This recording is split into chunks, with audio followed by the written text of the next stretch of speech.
So I just came out of the overflow room where I was watching a camera of Combs' attorneys huddled around him. Combs looked incredibly disappointed. He had his head down at the floor. His attorneys, actually some of them embracing, but not looking positive, looking very stressed. They also handed him, Mark Agnifilo, his lead attorney, handed him the juror's note. And you could see Combs at one point rubbing his eyes.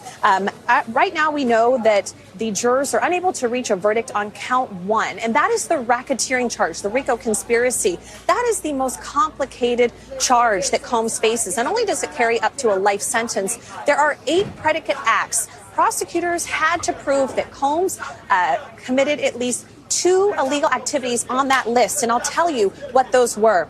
Those include kidnapping, arson, bribery, witness tampering, forced labor, sex trafficking, transportation for purposes of prostitution, and drug distribution.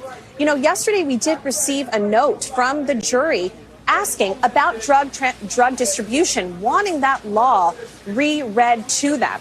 You know, this is very interesting. They've been deliberating for almost 2 days. We know that they have reached a verdict on those other counts that you spoke of. And what are those counts? Well, those are 2 counts of sex trafficking. One when it pertains to Cassie Ventura, his girlfriend of about 11 years, who claims that Combs forced her to participate in drug-fueled sex parties known as freak-offs. Prosecutors have to prove force, fraud, or coercion when it comes to those charges. The other one pertains to Jane. Now, that is not her real name. She testified under a pseudonym. She actually dated Combs up until his arrest in September. And there are those 2 counts of the Mann Act, transportation to engage in prostitution. We heard from several escorts taking the stand. We know that Combs paid for those escorts on some of his own credit cards. And the question is, did he use company money to pay for some of those acts? You know, also, this is very interesting. The judge is now asking the jury to go back and deliberate. He has told them something called an Allen charge, right, where he wants them to go back again and try to continue to deliberate. But we know from this note that there is more than one juror who is,